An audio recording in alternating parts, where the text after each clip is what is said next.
Well, good morning, good afternoon, good evening, wherever you are joining us from. I'm Annette Richmond. This is Content Marketing School, and I'm so excited to have Shannon here with me today as my guest. Now, I have to say, I don't remember exactly how we met. I do remember, I don't know where, maybe you do, but I don't remember. But I know that I had you on my previous show, the Smarter Career and Business Moves live show and podcast, talking about, career change, because that's a little bit, you can talk about what you do. Um, and I'm so excited that you came back today to talk about this topic because you've got a really, really good podcast going there. So before we jump in, please tell us a little bit about who you are and what you do. Yes, thank you so much, Annette. It's so great to be here again with you. And you were on my podcast that will be out hopefully in the next month or so. So we just keep having these really great conversations. I love it. And yeah, so I am a career transition coach and I host the Second Act Success Career podcast. And I'm all about helping mainly women transition from one career to another and find fulfillment in maybe midlife in a different part of their life, where they can kind of check the box on their first career and transition into a new one. I love that you do that because so many people think that I think women in particular, and I worked in the specifically career field for many years with executives, male and female, but more and some on both sides, but mostly the women felt once they were I've had women, good friends of mine at 40 feel like, "Oh my goodness, I feel like things are over for me." And I'm talking about like stunning, smart, great experienced women. And so I love that those are some of the people that you're helping because they need it. They need it. Yep. And you and I have both been there with career changes too. And we've talked about that, Oh, and I came from television, started a family and realized that those hours didn't work. And I shifted into entrepreneurship and now career coaching. So it's kind of exciting to always find that next thing that you want to do and find a way to transition into it smoothly and really feel fulfilled by it, I think. And you've done yeah. the same thing. Yeah, no, I have, and, and part of this might be starting a podcast for Yes. some people, and so,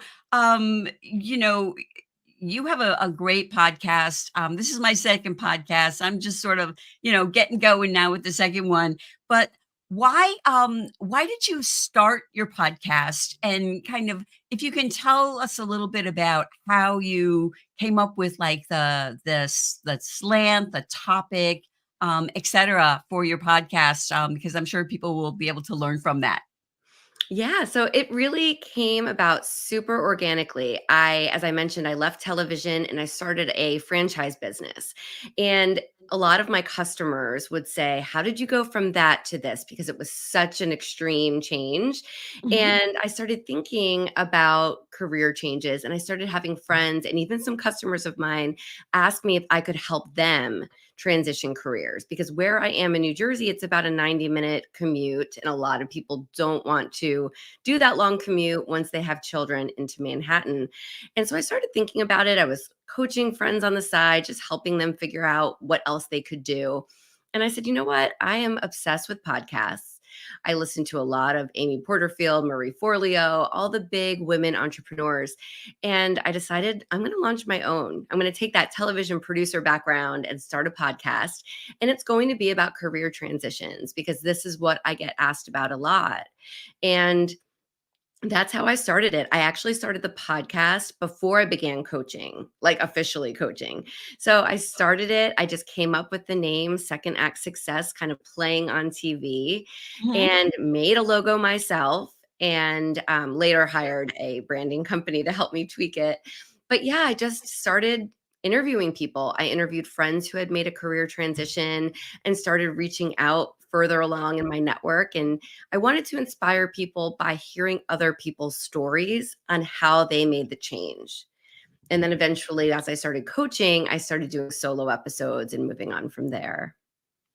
Yeah, we do learn so much from listening to other stories. And while, I am, I would say, a fairly private person, I do like to talk about things like going through college, getting my degree, was a single woman working full-time days and going to school at night. And I do that, partly because it's one of the proudest things that I've ever done, but also because I think people get so overwhelmed. They think like, here I am, and it's such a challenge to, maybe it's going to take me 5 years or 10 years or whatever to do that. So when you are there any areas in your podcast that you look for? I mean, are there certain types of guests that you look for? Is it mainly women? I've listened to a few episodes. It's been primarily women. Do you also do interview men? I have had some men on that have like extremely interesting stories.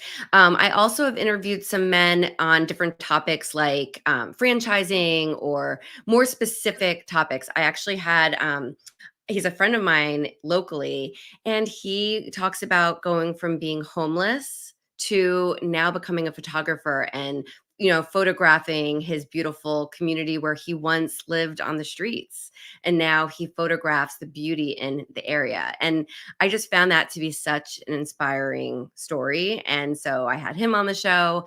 But then I started really focusing on women to have just to give that example of the real juxtaposition of going from, fashion into lactation consultant is one example of someone, just a really big difference to give people, to give listeners that inspiration to know, like, if that person can do it, she's just like me, I can do it too. And so that's really kind of how I find the guests.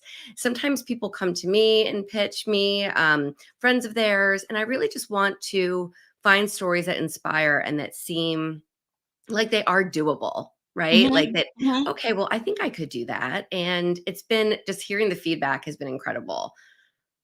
Yeah, I'm sure. I'm Yeah. absolutely sure. Now, you know, starting the podcast, I started my podcast during the pandemic because I had no business. And, Right. I just started doing solo episodes, my other podcast.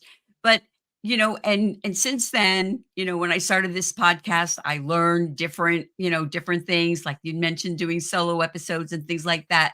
Can you share a few of the I'll say mistakes, but I really like to refer to them, as my friend Brenda Meller does, as learning experiences that may help people from your podcasting journey. Yes, I think, really in the beginning, I was just wanting to make that content, and I started just doing the interview style episodes. And then a good friend, Adam Shively from Podcasting Business School, he started saying how you need to do solo episodes and get on there and speak to show more of what you do as a coach and to show your expert authority. And so he teaches that. And I started realizing that really I can talk for hours if it's a topic that I'm interested in. So peppering those in really was a great way. I felt like I got more clients from doing that. And it just was an easy way if I didn't have a guest for a week or so to throw in, I could talk for 15 minutes on a topic and put that up. So that was something great that I started. And also the fact that you want to be consistent. And every week, even if you're having a hard week, put something up, even if it is that 10 or 15-minute you solo episode. And batch recording is something that I learned pretty early on. And so what I'll do is I'll interview, know, 4 or 5 guests in one day. I'll have those interviews and then I edit those, and those are, out for the next month or two. So that really saves you time, so you're not scrambling to find your next guest, because I do tape ahead. I don't have a live podcast. So I'm able to do that. Yeah, that is an interesting point that I'm curious to ask you about. And Adam, I listen to his podcast too. His podcast is Podcasting Business School, and he gives great information. It's how I learned also to start, doing the solo episodes. And I had first heard about that. I was actually listening to Cher Jones talking Mm, about this, and she was saying how when you are a host, you become the entertainment host, and yet, so you're not the expert. And like we all do, like you do, I do, when we have guests, we want to focus on our guests. It's all about the guests. People are tuning in to hear what they have to say, the topic. mhm. And so, I've learned a lot of things from him. So can you give me some ideas as to why? Because my podcast is a mix, but it's my live show, and it's pretty much my live show as it is up to the podcast. So what would you say is the advantage of maybe recording in advance, or is there any? Is it just a matter of whatever you want to do? You know what? You and I have talked about it because I always say that I wish I was doing a live and you love live. But for me, I think because I have the producer background and I used to interview celebrities and everything had to be perfect from my first act, that I still have a little bit of that perfectionism. And I know, done is better than perfect. But for me, I'd rather bulk and do the work up ahead and then be able to not stress as we get closer. So for me, I just find it nice. Like as of now, as summer's starting, I am booked with my guests. I have all my episodes up until the end of September. So for me, Wow. that feels really great. And I get, I have a VA that does some of the editing for me. And of course, I like have to go over it again to make it sound the best. But yeah, for me, that just feels better, but I also really admire the live aspect too, because now you're doing it and you're done. Well, yeah, that is the truth, and but also I'm wondering if your guests might be more comfortable, if that might be a factor with doing it recording, and I would say that it makes me think because your guests are often more sharing more personal stories that Mhm. they might not feel comfortable just talking live. I mean, we're broadcasting right now to LinkedIn and YouTube, and we have a couple people hello on Instagram Mhm. watching our live show today. And I have found myself that some people ask me about being on my podcast, but they're like, I don't know, I don't want to be live because people are so concerned. So do you think that that's a factor that helps you get guests on your show? I never really thought about it, but I think yes, because there are definitely times where someone will, get emotional and talk about their journey of change and how difficult it was. And they'll get emotional. We'll need to take a break. I just interviewed someone yesterday who was absolutely fabulous, Sarah Bacon Conklin. She is the Frugal Frozen Pennies is her blog, and she's amazing. So she talked about saving money before changing careers, but she had never done a podcast and she was very, very nervous. And so, we went a little slow. I got to reassure her, as I do other guests, that we can stop, we can pick up again. So I think that does make them feel a little bit more comfortable. Yeah. Well, Shannon, you've been on my podcast. I've been on your podcast. You're so easy to talk to. I mean, you're so engaging. So as we're getting towards the midway point, and you shared a couple things that you learned. Can you give us maybe 3 tips for people who are listening now or later on the podcast, on my podcast, where I get, I think actually more listeners, Mhm. some tips on, if they're thinking, I don't know, that sounds kind of interesting, but where do I start and what do I do? And, Shannon, can you help me? Mhm. Yes, it's so much fun and it really is so easy. It takes really getting a host like Buzzsprout is what I use. I love Mhm. Buzzsprout. And you get some, a host like that, you sign up for it, they give you your RSS feed and you're off to the races. And there's so many easy platforms to record if you don't want to record live. I mean, StreamYard is amazing for live. I Mhm. record actually just through Zoom. I tried another platform that didn't work. Now I record through Zoom and I edit in Descript. Descript is very easy to edit because it's like a Word document and you just Mhm. can cut and paste. It's very easy. So, yes, I come from a producing background, editing background, but even without that, these tools are very, very simple. So it really is just coming up with you once you set up your tools, just the ideas of what you want to talk about, guests or no guests, and really just mix it up and try to think about what your audience wants from you and how you're going to differentiate yourself from others. And once you do that, you're good to go. And you just put it out there and you keep up with that consistency every single week. Yeah, I love that good to go. I love that phrase. I learned that years ago when I was working at a nonprofit, and they when they were hiring me, they set me up and they were like, "Okay, you're good to go." And I'm like, "Oh, what does that mean? I never heard that before." But I don't know, maybe it was a New York thing, but, Yeah. and I'm curious also because I have done this back and forth with guests on my show. Do you send your guests questions in advance? or not. I don't think you sent them to me. I think you may have asked if I wanted them though. What I do is I have kind of at the end of most of my interviews, I will ask the same 5 questions. I call them my 5 fast cues. Mhm. And if we get to them, we get to them. If we don't, we don't. But I usually send those ahead. I've actually stopped doing that because I think it might have been another conversation you and I had about just the general like conversation of it all, right? It doesn't have to be super prepared. And it's more fun to just kind of get in there. And I just say, where did your career begin? And we just kind of go through that timeline, and it's just like 2 friends talking, and I think that's what a listener wants to hear is the journey. So Yeah. yeah, no. No, no, that's true, and I think I may have mentioned to you that, I went back and forth. I did not share questions, and then I was listening to a LinkedIn a live guru who said, "Oh, you should send the questions." And so I said, "Okay, well, let me try that." And I started sending them, and I had sometimes, the my guests who I knew their stuff, like reading, like, "Well, and I think that this," and it was so obvious, and people don't realize that, you can see them reading when they're looking off to the side. They think it's not obvious, but it is. And, Yes. so what about engagement? Because I know you, have said that the feedback from your podcast, has been great. And so how do you get that engagement? And can you tell us a little bit about, what you do to get the engagement and to share it? And then I have a question about Buzzsprout for you. Oh, yeah.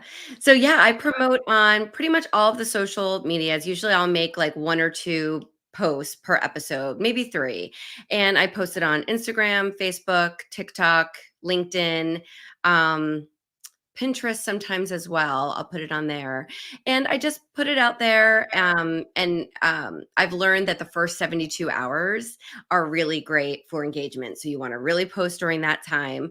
And what's also, I almost forgot, is I also do a blog. So I have a blog on my website that has the transcript, it has the embeddable player in there.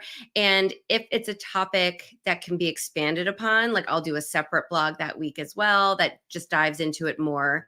And then really the good thing about having a guest is that guest will share. You hope that guest will also share it and promote it. So really it's those ways. And then my newsletter, once a week, I send a newsletter at least once a week. And one of those is always about the podcast as well. And also podcasts that I've guested on that week as well. So it's just constantly just saying, hey, this might be of interest to you. Click here and listen. I love that idea of having the blog post with the podcast embedded in it.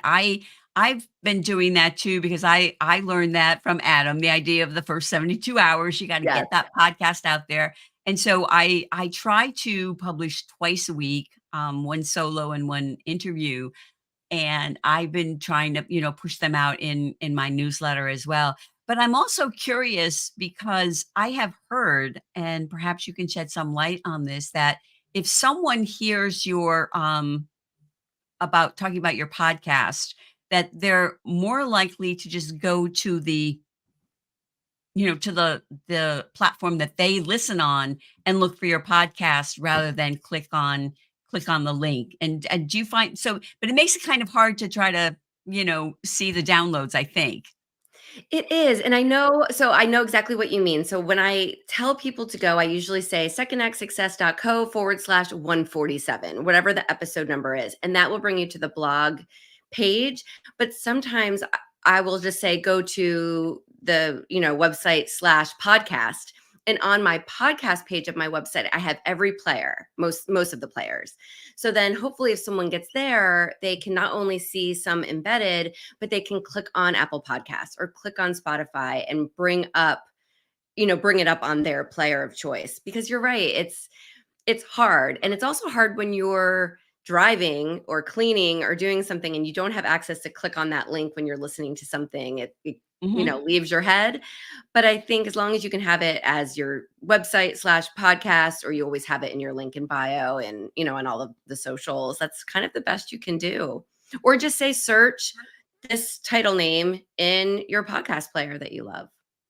Yeah, and I also like that you mentioned that you number your podcast, and I never did that with my other podcast, and I think that I first heard Amy Porterfield. I think she was the first one I heard say that, or I was listening to her podcast and she was talking about, listen to episode number or whatever it is, 2050 or something probably on her podcast. But and so I was able to, because I was early on, I went back and started numbering them.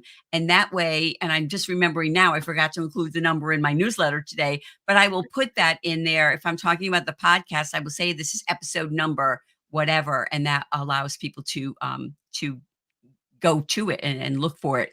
And the thing I want to ask about Buzzsprout, because I use them too. I've been a client of theirs since like 2020 when I first started my other podcast. And, I think they're very reasonable, and what you get for it with, the intro, outro, dynamic content you can do.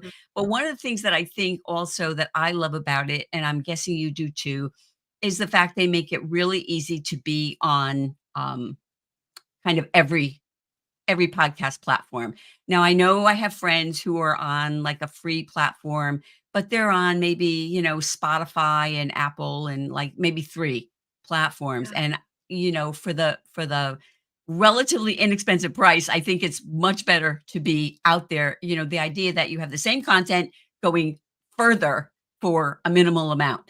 But the question I want to ask you is, they recently added the ability to have people text you from the podcast.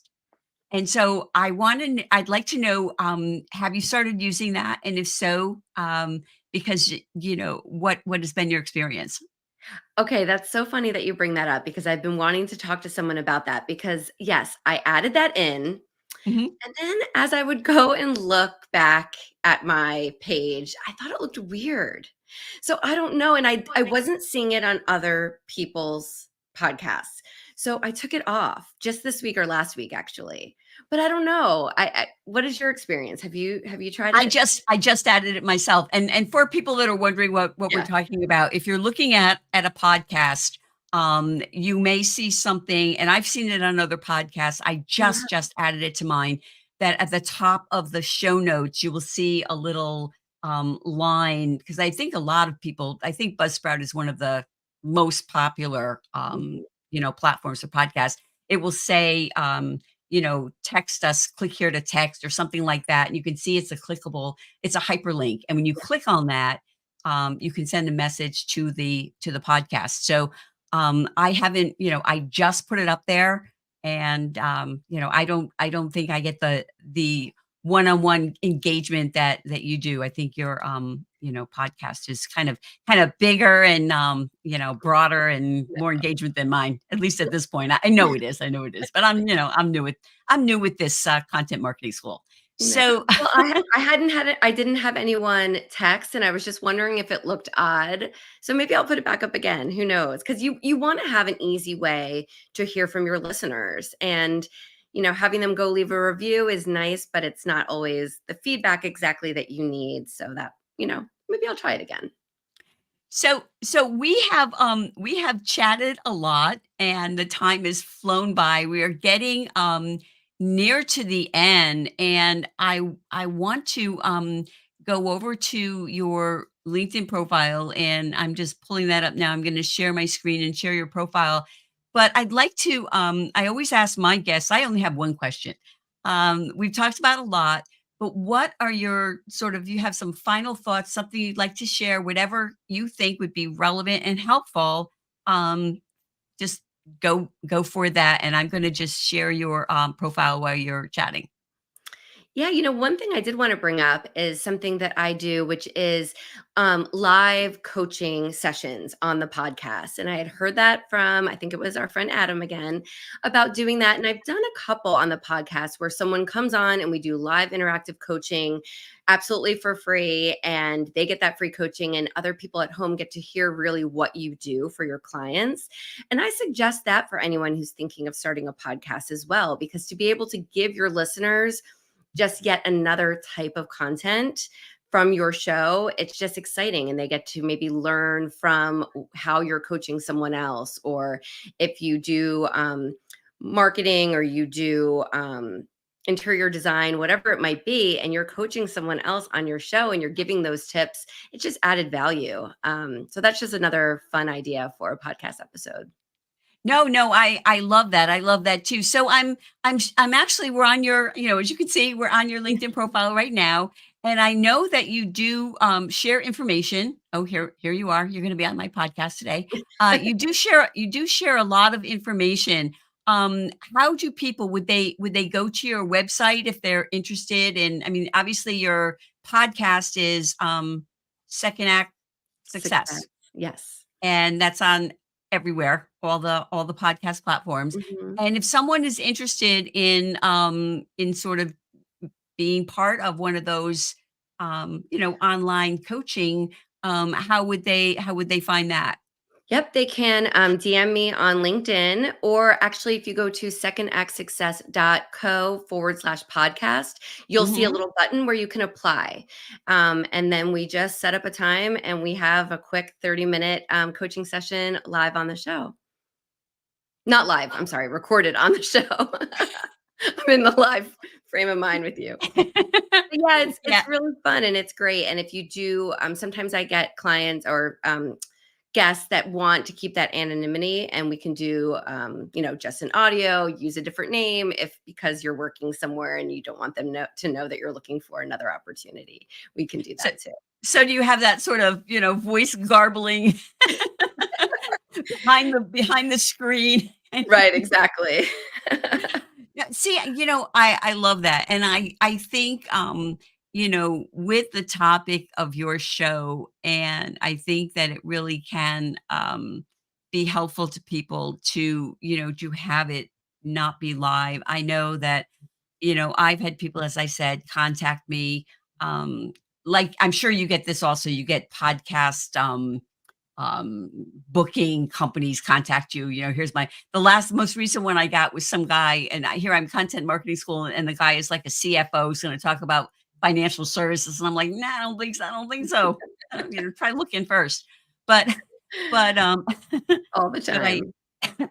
so when it comes to what do you think, because your podcast is quite successful, so what do you think um makes it, is like the one thing that um that has helped you, get to that point? Because I mean, you are very um engaging, easy to chat with. Thank you. When I was talking about my career story, even though I was talking about some things I don't normally talk about, I was very comfortable chatting with you. But what do you think is something that other people can take away to maybe think, maybe I'll try to do that with my podcast when I start it? I think that I'm very real. Like, I am me. I talk about my transition story. And I think maybe it's that I'm relatable to other people and I always talk about how I had a dream career that I just chose to leave because it didn't fit my life any longer. And then I was able to figure out what else I wanted to do for the second act. And I think a lot of people can find themselves in that situation of, okay, now I'm in my 40s, 50s, and this doesn't fit anymore. What can I do next? And so I think just the fact that I was able to do it, I talk a lot about my kids, me loving television production, but just needing something different. So I'm very honest with my stories, and maybe that's why people want to listen and know that they're kind of that we're alike. Yeah, yeah. Yeah. I love that. I love that. And I think that that is the perfect place to end today. I want to say thank you so much for the people that have joined us. I can see some reactions on LinkedIn, and of course, I see people over on Instagram, which is growing. So I'm excited about that. And again, thanks so much for being here today. Have a great rest of your day, and I will see you next week.